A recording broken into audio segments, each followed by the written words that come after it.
जय हो सिया राम की। आज हम आपको वह कहानी सुनाने जा रहे हैं जिसमें माता सीता बन गई थी चंडी। तो आइए शुरू करते हैं आज की यह कहानी। एक समय की बात है कि भगवान श्री राम राजसभा में विराज रहे थे। उसी समय विभीषण वहां पहुंचे। वे बहुत भयभीत और हड़बड़ी में लग रहे थे। सभा में प्रवेश करते ही वे कहने लगे, हे राम, मुझे बचाइए। कुंभकर्ण का बेटा मूलकासुर आफत ढा रहा है। अब लगता है न लंका बचेगी और न मेरा राजपाट। भगवान श्री राम द्वारा ढांढस बंधाए जाने और पूरी बात बताए जाने पर विभीषण ने बताया कि कुंभकर्ण का एक बेटा मूल नक्षत्र में पैदा हुआ था, इसलिए उसका नाम मूलकासुर रखा गया है।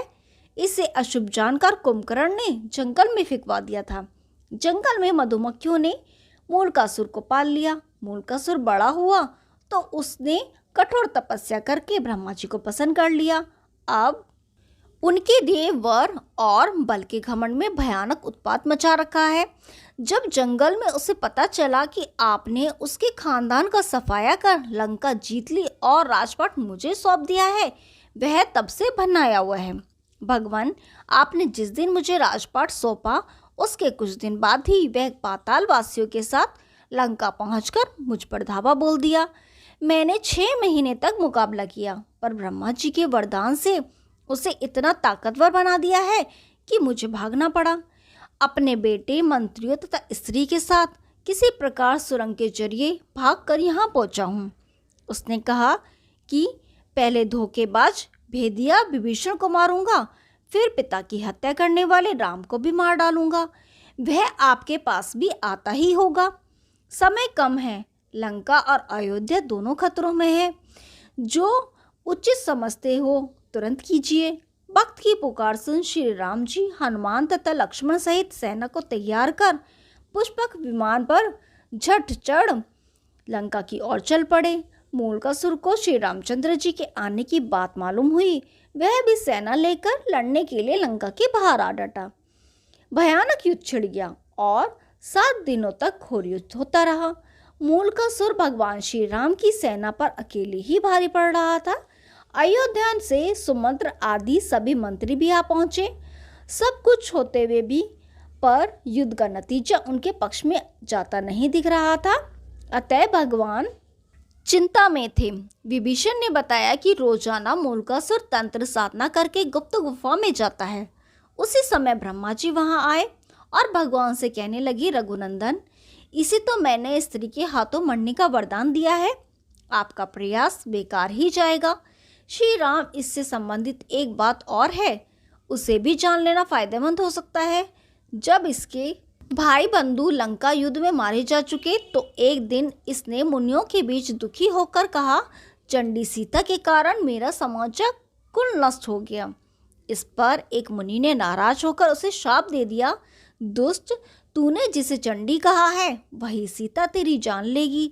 मुनि का इतना कहना था कि वह उन्हें खा गया। यह देखकर बाकी मुनि उससे डर से चुपचाप खिसक गए। तो हे राम, अब कोई दूसरा उपाय नहीं है, अब तो केवल सीता ही इसका वध कर सकती है। आप उन्हें यहाँ बुलाकर इसका वध करवाइए। इतना कहकर ब्रह्मा जी चले गए। भगवान श्री राम ने हनुमान जी और गरुण को तुरंत पुष्पक विमान से सीता जी को लाने भेजा। सीता देवी देवताओं की मन्नत मनाती, तुलसी, शिव प्रतिमा, पीपल आदि के फेरे लगाती, ब्राह्मणों से पाठ रुद्र का जाप कराती, दुर्गा जी की पूजा करती कि विजयी श्री राम शीघ्र लौटें। तभी गरुण और हनुमान जी उनके पास पहुंचे और राम जी का संदेश सुनाया। पति के संदेश को सुनकर सीता तुरंत चल दी। भगवान श्री राम ने उन्हें मूलकासुर के बारे में सारा कुछ बताया। फिर तो भगवती सीता को गुस्सा आ गया। उनके शरीर से एक दूसरी तामसी शक्ति निकल पड़ी। उसका स्वर बड़ा भयानक था। यह छाया सीता चंडी के वेश में लंका की ओर बढ़ चली। इधर श्री राम ने वानर सेना को इशारा किया कि मूलकासुर जो तांत्रिक क्रियाएं कर रहा है उसको उसकी गुप्त गुफा में जाकर तहस नहस करें। वानर गुफा के भीतर पहुंचकर उत्पात मचाने लगे तो मूलकासुर दांत किटकिटाता हुआ सब छोड़ छाड़ कर वानर सेना के पीछे दौड़ा। हड़बड़ी में उसका मुकुट गिर पड़ा।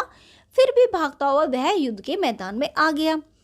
युद्ध के मैदान में छाया सीता को देखकर मूलकासुर गरजा, तू कौन? अभी भाग जा, मैं औरतों पर मर्दांगी नहीं दिखाता।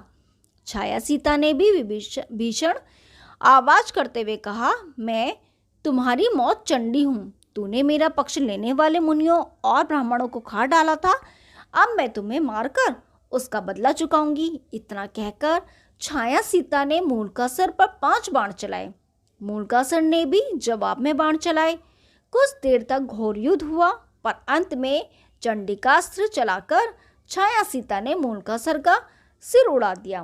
वह लंका के दरवाजे पर जा गिरा। राक्षस हाहाकार करते हुए इधर उधर भाग खड़े हुए। छाया सीता लौटकर सीता के शरीर में प्रवेश कर गई। मूलकासुर से दुखी लंका की जनता ने माँ सीता की जय जयकार की और विभीषण ने उन्हें धन्यवाद दिया। कुछ दिनों तक लंका में रहकर श्री राम सीता सहित पुष्पक विमान से अयोध्या लौट आए।